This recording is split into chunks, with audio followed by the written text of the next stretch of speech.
Hunting for Answers is a production of the Black Effect Podcast Network and iHeartRadio. Welcome to Hunting for Answers, a true crime podcast. I'm your host, Hunter, and today we're circling back with an update to a case we previously discussed. One that rocked Milwaukee, Wisconsin, and quickly drew national attention. After months of testimony and a trial that examined the final hours of a young woman's life, a verdict and a sentence has been reached. She was a 19-year-old student with big plans for her future, including dreams of military service and a career in law. On April 1st, 2024, she went on a first date with a 33-year-old man and never made it home. This is the story of Sade Robinson. Sade Robinson was a student at Milwaukee Area Technical College, where she studied criminal justice. She also worked at Pizza Shuttle, where coworkers described her as energetic, kind, and full of potential. On the night of April 1st, 2024, Sade met a man named Maxwell Anderson at a bar called Twisted Fisherman. From there, they went to a second bar, Duke's on the Water. They later went back to Anderson's home. Sade was never seen alive again. Soon after, a severed leg with pink painted toenails was found at Warnemont Park in Oak Creek. Police said it was discovered by someone walking through the park. Sade's car was later found burned on Milwaukee's north side. Additional remains were recovered in areas near railroad tracks in Milwaukee County, and an arm eventually washed ashore in Waukegan, Illinois. Sade Robinson had been dismembered. Maxwell Anderson was arrested on April 4th, 2024. Prosecutors charged him with first-degree intentional homicide, mutilating a corpse, arson, and hiding a corpse. The case then moved through months of pretrial hearings and legal motions before finally going to trial. The trial of Maxwell Anderson began on May 28, 2025.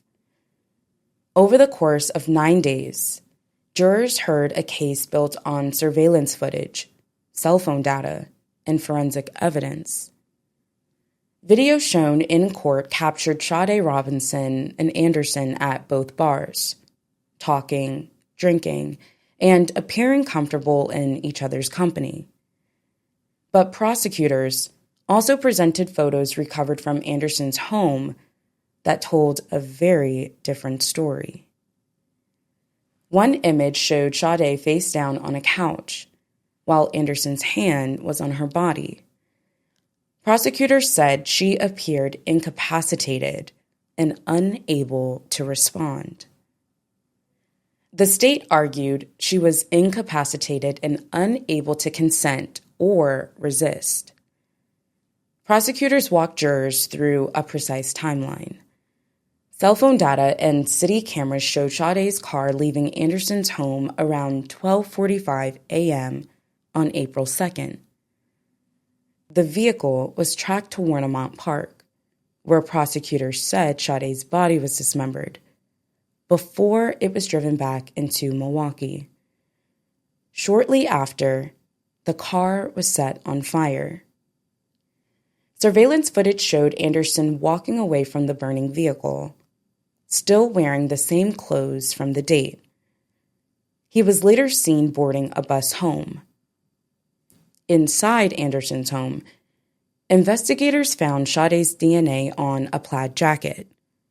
Her DNA was also found on a gray sweatshirt recovered from a garbage can, the same sweatshirt seen on Anderson near the burning car. Police also recovered bloody latex gloves near Warnemont Park, but testing showed the gloves did not contain Sade Robinson's DNA or Maxwell Anderson's DNA. During the search of Anderson's home, investigators recovered knives, an axe, and power tools. Sade's death was ruled as a homicide, but the exact cause of death could not be determined, in part because parts of her body were never recovered. The defense argued there was no murder weapon and no direct witness. They pointed out that Anderson's DNA was not found inside Sade's car. A downstairs tenant testified that he did not hear anything unusual that night, but prosecutors argued that the evidence, taken together, left no reasonable doubt. On June 6, 2025, after less than 1 hour of deliberation, the jury returned a verdict. Maxwell Anderson was found guilty on all counts: first-degree intentional homicide, mutilating a corpse, arson, and hiding a corpse. On August 1st, Anderson was sentenced to life in prison without the possibility of parole. At sentencing, the judge vacated the hiding a corpse conviction due to a legal overlap under Wisconsin law, but the life sentence and remaining convictions stood.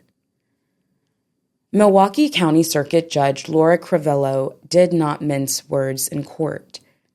"It's definitely at the top of some of the worst homicides I've seen in this court," she said. She also said Anderson showed no remorse and no accountability. During sentencing, Sade Robinson's family delivered emotional victim impact statements. Sade's mother, Sheena Scarborough, directly addressed Anderson, telling him that what he did to her daughter was unforgivable. She said he would never be considered a man for what he had done. Sade's father, Carlos Robinson, also spoke about Anderson. "He deserves the punishment that he gave to my daughter," he said. Sade's sister, Adriana Reams, said he stole my sanity because I will spend the rest of my life searching for answers that I will never get about what he did to my sister and why he did it. When Anderson spoke, he maintained his innocence and indicated he intended to appeal. The court rejected his claims and moved forward with sentencing. The Robinson family also pursued civil action following the verdict. Court records and public statements show the family filed a wrongful death lawsuit against Maxwell Anderson. Their attorneys also announced civil action against 2 bars they said served Sade alcohol while she was underage. In a separate hearing later that year, the court ordered Anderson to pay restitution to Sade's family. In the wake of Sade Robinson's death, the Milwaukee community rallied around her family. Vigils and memorials formed across the city, many centered around Sade's favorite color, pink. One of the most visible was a Pink Out memorial, where dozens of people filled the area with balloons, posters, flowers, and stuffed animals in her honor. A mural of Sade was also painted near Pizza Shuttle, the restaurant where she worked. Sade's family later accepted her posthumous criminal justice degree, with her sister stepping forward to receive it on her behalf. Since then, Sade's mother has continued her advocacy, pushing for greater accountability and calling for a task force dedicated to missing and murdered Black women and girls. Today, Sade's name lives on through scholarships, self-defense programs, and community events created in her honor. A link to the GoFundMe supporting these efforts is listed in the description below. As we close out this episode, remember that sharing Sade Robinson's story continues the conversation of how quickly violence can creep in everyday situations. Our thoughts and prayers are with the family and friends of Sade Robinson as they continue to seek healing, justice, and a way forward. Follow Hunting for Answers for updates on this case and others like it. Subscribe on YouTube and follow us on Instagram and TikTok for more true crime stories and case updates. Thank you so much for joining us, for another episode. Until next time.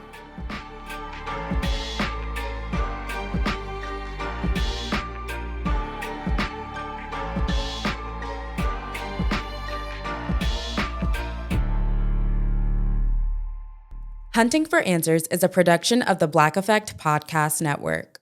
For more podcasts from the Black Effect Podcast Network, visit the iHeartRadio app, Apple Podcasts, or wherever you listen to your favorite shows.